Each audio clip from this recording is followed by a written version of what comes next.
At the end of 2022, we were lucky enough to visit Ireland in December. I say lucky, not because of the clover that the island is famous for, nor because of the many rainbows we saw constantly during our stay, but because perhaps it is in winter that the true face of this island is revealed, the raw beauty of the Atlantic Ocean, pleasantly warmed by the superb Irish whiskey and the hearty smiles of the local heirs of the Celts.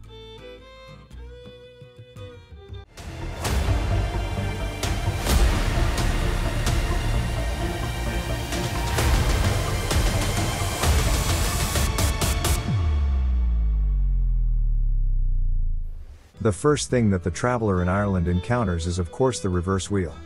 Not only you have to rack your brain to keep it from constantly pushing you into the right lane, but the gear shifter is on the left side and you have to change gears with your left hand instead of your right hand. The advantages are reversed. The right turn is more difficult. On the ring road you need to turn clockwise. Overtaking is on the right. The most serious mistake that the European driver makes is to constantly veer to the left side of the lane, which leads to a constant risk of going off the road, where in the rest of the world as the lane line is. The first hours of driving are really a challenge, but then you get used to it. Another thing that may startle you about driving in Ireland are the deposits that some car rental companies charge their customers. In some offers, we came across sums of €4,000, which made us a little hesitant, but in the end we also found more humane conditions. Either way, get ready for them to block €1,500 to €2,000 your minimum from your card. For more details, you can view the links in the description below the video. In Ireland there are motorways as well as small country roads, where it is difficult for two cars to pass each other. Every 50 to 100 meters there are widenings, to wait and pass the oncoming car. In general, most drivers are tolerant and always drive within the limits, but of course there are those who press the horn at the slightest opportunity and are always in a hurry to get somewhere. In rural areas, you have to be very careful about agricultural machines, because there are quite a lot of oversized ones and they often move on the road.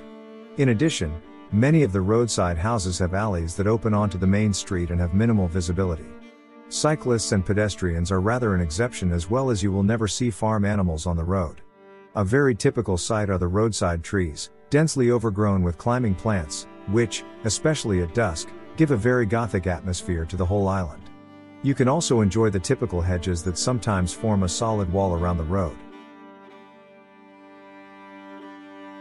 If you choose to travel in Ireland over the Christmas and New Year holidays, as we did, you should know that many of the shops and gas stations are closed for days, especially on Christmas Eve and Christmas Day.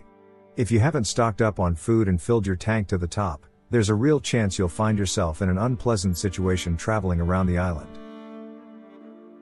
There are certain gas stations that have 24/7 self-service kiosks and gas station shops that are open even on public holidays, but it's a good idea to plan your refueling carefully. Also, be prepared for a very short day. The sun rises around 8:30 a.m. and sets around 4 p.m. After all, Ireland is at the latitude of Alaska. Add to that the continuous cloud cover, often accompanied by freezing rain, and it becomes clear that you have very limited daylight hours. Which, in our case of a purely photographic tour, required quite strict logistics, getting up early and sacrificing some of the designated sites, which we arrived at in complete darkness. Also, many of the ticketed sites are closed. For this reason, we explored many of the historical sites only from the outside and of course from above with a drone. Almost the entire territory of Ireland is privately owned, so all the fields, meadows and hills and even coastal rocks are surrounded by fences and no trespassing signs. This, combined with the opening of some of the sites at 10 o'clock, forced us to walk on the edge of the restrictions and not always follow the warning signs. For the sake of the dawn photos, we jumped over one fence or another, and for some spots it was the only way to see and photograph them. Of course we don't encourage such behavior. Everyone has to decide for themselves whether this is acceptable or not. Historically, Ireland is extremely similar to my home country, Bulgaria. The first settlers arrived on the island about 6,000 years ago and left numerous megalithic monuments similar to the Bulgarian megaliths, stone circles, portal tombs, menhirs, burial mounds and wedge-shaped graves, which are the equivalent of the Bulgarian dolmens. In the pre-Christian era, before the Viking and Norman invasions, which consolidated the population, Ireland was inhabited by about 150 separate Celtic tribes, who were one ethnic group with a common language, but lived in fragmented tribal groups, which were sometimes united under the authority of a single ruler. The analogy with the Thracian tribes is quite clear. Looking for similarities, I also found something else, which is worth a separate video: the berserk style of fighting found in the military history of both the Celts and the Thracians, half-naked warriors, without armor, who are overcome by battle rage and fight furiously with the enemy. The Irish tribes didn't leave any alphabet, and we can learn about their history only from Roman and Greek sources. They are quite skilled in handcrafting gold jewelry, as are the Thracians. Unlike our lands, however, Ireland was never within the realm of the Roman Empire. The Irish accepted Christianity in the 5th century, and have acquired a more specific form of the so-called Celtic Christianity, heavily mixed and interwoven with remnants of pagan beliefs before it, which, by the way, is also characteristic of the Bulgarian Christianity. During the following centuries, which were called the Dark Ages in Europe, the golden period of Irish culture occurred, when the Irish actively developed literature and enlightened the surrounding peoples, just like Bulgarians did in our Golden Age. A dark period of about 700 years followed, in which the Irish lived in the shadow of a vast empire, a fate not much different from that of the Bulgarian people. It is believed that the massacres organized by Oliver Cromwell's soldiers during his military campaign in Ireland led to the loss of 20% of the country's population, which is quite reminiscent of the atrocities in our lands during the April Rising. The Irish got their independence in 1922, relatively later than Bulgarian independence, and fortunately Bulgarians didn't have a protracted civil war like the Irish one, between nationalists and unionists, one wanting the union of Southern and Northern Ireland and the other wanting the latter to remain as part of the United Kingdom. Until recently, domestic terrorist attacks by the Irish Republican Army made Belfast and Northern Ireland too dangerous and unattractive for tourism. Fortunately, that period is now in the past and one can safely enjoy the Northern Irish coast, which I will tell you about a little later. There are enough places to sleep, even on holidays. We used the AIRBNB platform and found uniquely cozy places, with very hospitable owners who literally provided us not only the room we reserved, but also their kitchens to cook, and in 1 to 2 places we had the whole house at our disposal. However, I must warn you, in winter most houses are cold. This is offset somewhat by the extra thick and warm duvets you are provided with, but be aware that at times you will need to stay dressed in warm clothes in the rooms you rent. Whether the cold rooms are a result of the heating gas-saving measures imposed this winter due to the Russian gas crisis or whether it has always been like this is hard for me to say. Parking is not a problem in most peripheral towns, except Dublin of course, where in the center the price per hour is €3.5. 2 facts that will surprise you. In many places, the water heater is started by pulling a cord, similar to the ones used in hotels as an alarm system in case you feel sick in the bathroom and need help. And the second, butter and raw eggs in people's homes are kept outside the refrigerator. This also applies to eggs in the supermarkets. The reason is the different strategy of the states and the European Union to combat salmonella. In the US, eggs are washed with disinfectant, which removes the outer layer of the shells and makes refrigeration mandatory, as is the case in the Scandinavian countries and Japan. In most EU countries, chickens are vaccinated against salmonella and therefore eggs can be kept outside the refrigerator. Bulgaria either applies different standards from most EU countries and is like the USA, or we needlessly keep unwashed eggs in the refrigerator. This is where the expert's opinion is needed. While we were in Ireland, we tried to find out what their most typical national dish was and we failed. Judging by the convenience foods in their stores, it's probably some combination of beef and potatoes. On the other hand, the field was full of sheep, but not cows or calves. Where they get all that beef from I have no idea. Probably beef is farmed and not free range like the sheep are. And there is enough grazing even in winter. Ireland's fields are always green and covered with fresh grass, probably because of the very humid climate and the very rare snowfall. The sheep in Ireland are extremely funny. Every time we approached a flock, they started towards us with an insistent bleating. Either we look a lot like Irish shepherds or they do that to any two-legged creature that comes near them. Also, when their fur is wet, they regularly shake like dogs, and apparently this is contagious, because if one does it, all other sheep around her start to do so. Temperatures rarely fall below zero, but on the other hand it rains regularly, abundant and combined with freezing wind. In such conditions, you don't need snow. Even 4 to 5 degrees Celsius feels like -5 to 6 degrees. Also, winter jackets won't do, because they get soaked in seconds and stop being effective. I definitely recommend that you come prepared with a waterproof jacket and trousers, when visiting in winter, and also in summer. Because as Oscar Wilde, who was born here, said, "There is no such thing as bad weather, just the wrong clothing." Locals say it's the same in summer, just a little more sunny. And when you complain about the bad weather or the short day, the answer is invariably the same: welcome to Ireland, garnished with undisguised satisfaction at the hardships of foreigners. The Irish are very musical, almost every family has a musical instrument. As we traveled around the island, a large part of the Christmas program on the local radio stations consisted of a cappella singing by various performers, male and female, young and old.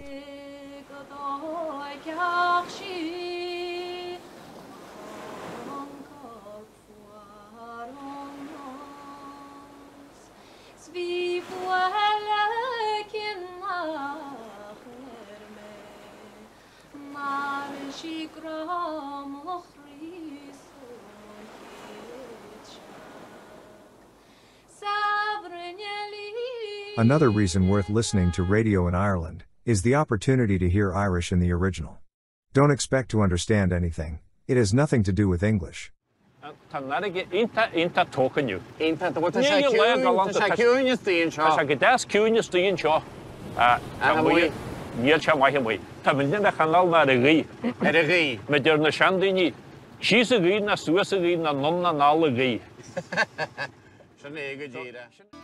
Let's see now what Ireland can impress you with. Our program aimed for a healthy mix of historical and natural attractions, but due to the holidays, many of the castles, abbeys, cathedrals and museums were closed. So it was somewhat logical that the focus fell on the natural sites. And believe me, there are many of them. Ireland's coastline is dotted with high canaries, bays, rocky headlands and extensive beaches, and fortunately access to them is made quite easy, thanks to the Wild Atlantic Way, which is over 2,500 kilometers long and runs along the entire west coast of the island. Let me show you the stunning views we captured, driving the Wild Atlantic Way. We start with the Kerry Cliffs, which are located in the southwestern part of Ireland. We left very early in the morning, so we could catch the sunrise. To our dismay, it turned out that the official access to the cliffs has a paid entrance and doesn't open until 10 o'clock. We got there around 8 o'clock and the sun was already peeking behind the clouds. On the spot, we found that there are fences everywhere, so whether we like it or not, we slightly violated private property. This gave us a much wider horizon and a unique view of the rocks from a high vantage point that is not accessible through the official route. From here you can see the nearby Puffin Island, as well as the Skellig Islands, which are one of 3 UNESCO World Heritage Sites in Ireland and where scenes from some of the more recent Star Wars episodes were filmed. For 600 years the islands were a home for Irish hermit monks. The Kerry Cliffs were formed 400 million years ago, in desert conditions, and rise 300 meters above sea level. They are a favorite place for bird watching and are visited by many enthusiasts.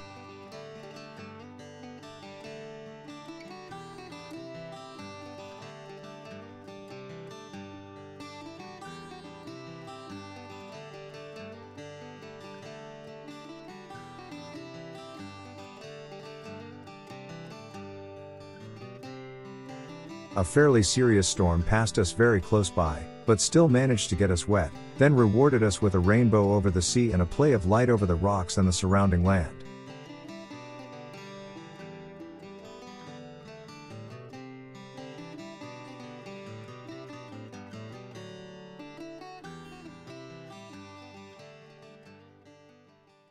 The next stop on our coastal route is the Cliffs of Moher. Here we didn't indulge in the luck of having the alternating cloud cover from the previous day and the welcome of a sunrise.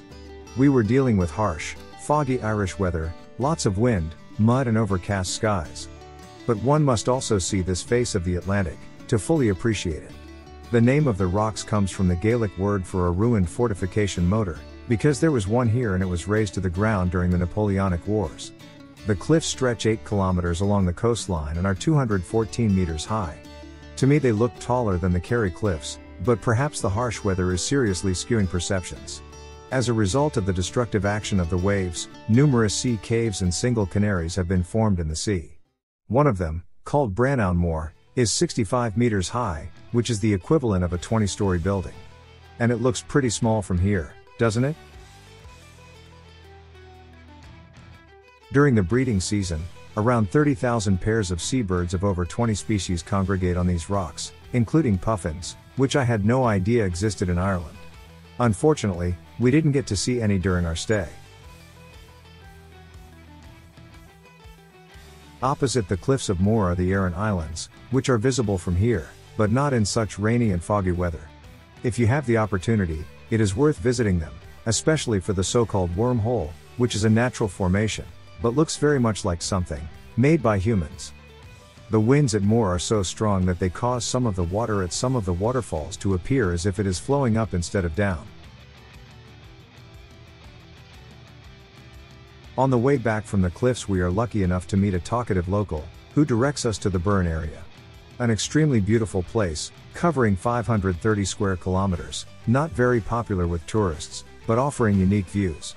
The entire area was formed during the last ice age and is one of the most beautiful places in the world, representing the so-called glacial karst.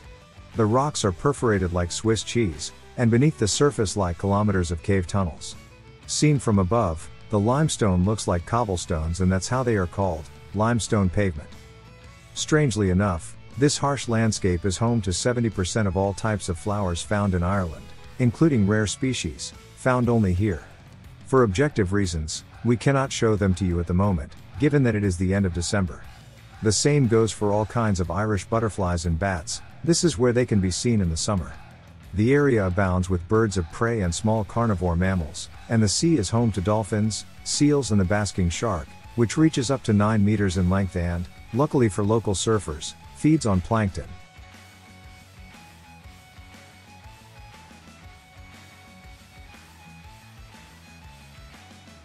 As you can see, there are suitable conditions for surfing. With over 3,000 kilometers of coastline, serious waves and water temperatures ranging from 10 degrees Celsius in winter to 21 degrees in summer, aided by the warm ocean currents around the island, Ireland is increasingly gaining popularity as a surf destination of choice.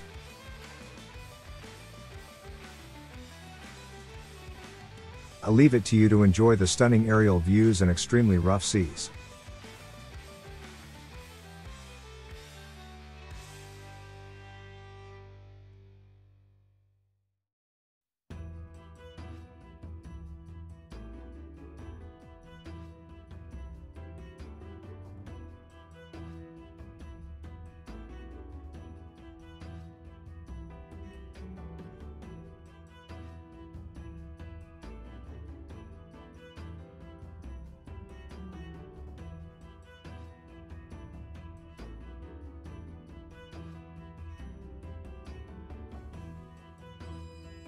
Just when we thought we had taken everything we could out of the day and it couldn't get any better, the sun gave us an unexpected sunset at 16:30 in the afternoon, over the last location we had targeted for the 27th December, namely Clew Bay.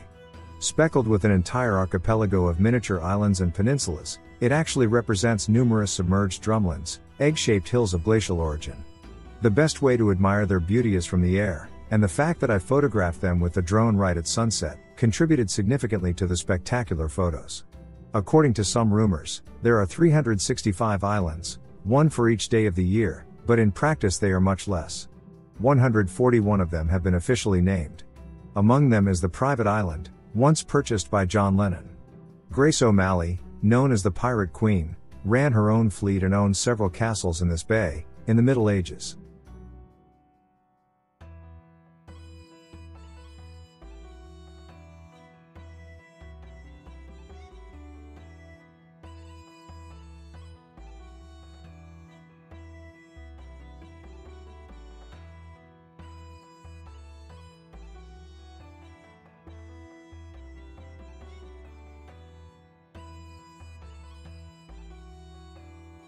The journey takes us further north to an enchanted place, called Ferry Bridges. I have to make a note here, Irish ferries are not exactly the ferries you are used to imagining, perhaps under the influence of Disney. You have to think in a rather darker direction, because according to Irish folklore, the ferries are descended from the old Irish warrior gods, who were the first settlers on the island, and after the advent of humans they retreated to their parallel underworld realm. And their relationship with the human race, in most cases, consist of taking a fancy to some maiden or a baby and abducting them. And indeed, When one looks at the harsh nature and the eddies in the foundations of the so-called ferry bridges, certainly Tinkerbell is not the first thing that comes to mind. Rather, one thinks of the dark and mysterious Celtic druids, who are believed to have even performed human sacrifice.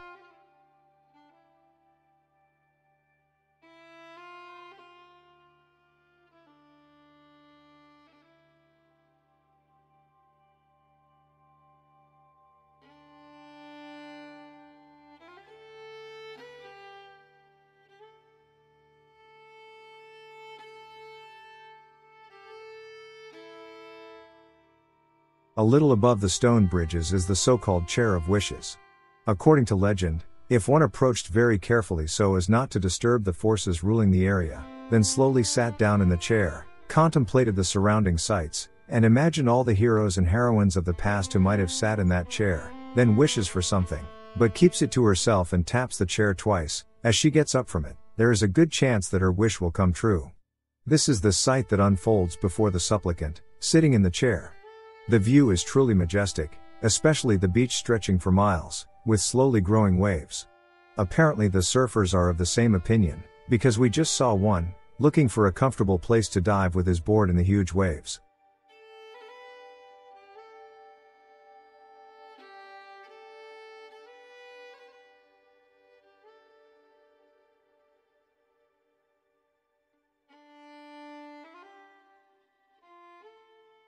There are such beaches in Ireland, too, large, sandy strips, worthy of beaching like in the Caribbean. And it is probably full of tourists in the summer, as soon as the water temperature reaches 20 degrees. But now it's December and the only people on the beach, at this relatively early hour, are the local dog owners, who walk their pets along the beach, regardless of the weather. If there's one thing the Irish love to do more than walking dogs in cold, windy and rainy weather, it's walking babies in cold, windy and rainy weather. On our tour we saw examples of this all over the island.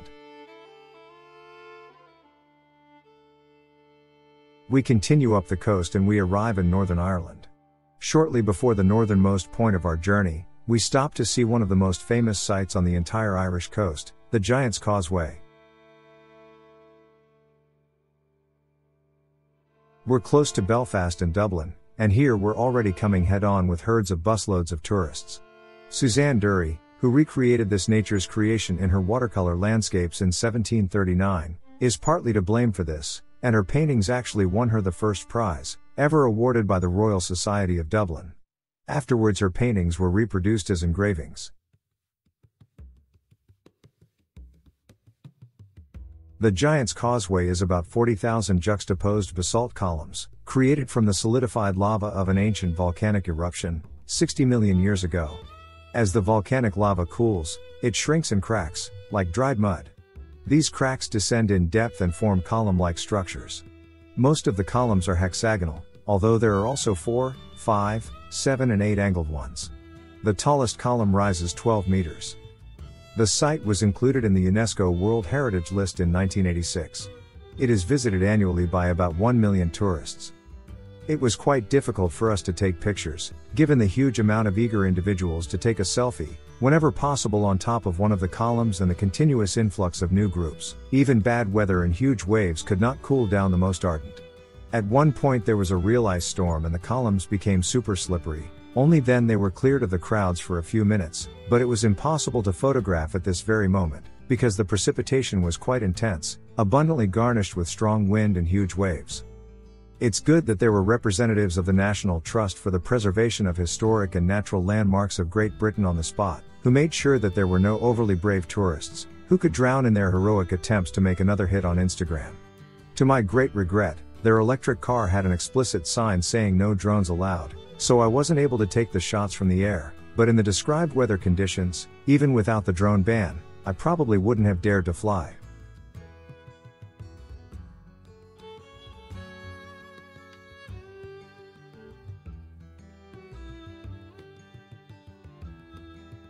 The last sunrise we see in Northern Ireland is on the shore, near of one of the many waterfalls, flowing directly into the sea.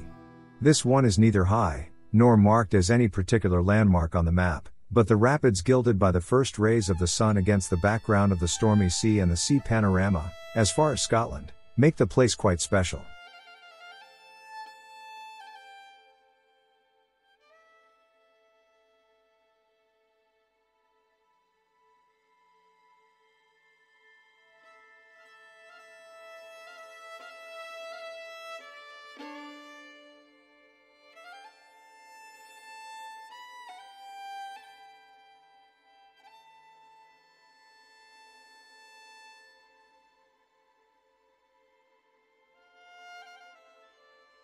So we have reached the northernmost point of our journey, Balintoy Bay.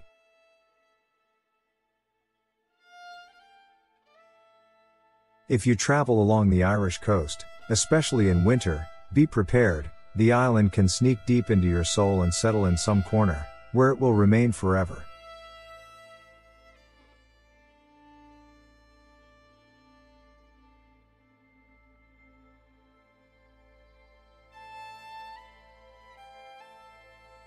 I hope you enjoyed the first video from the new Wanderlust Photographers series. Stay tuned for part 2, where we'll focus more on the island's historic sites and we'll walk around Dublin. I would appreciate your questions and comments under the video, and I would be grateful if you would give it a thumbs up. Also, don't forget to subscribe to the channel and turn on notifications, so you won't miss our new videos. Until next time.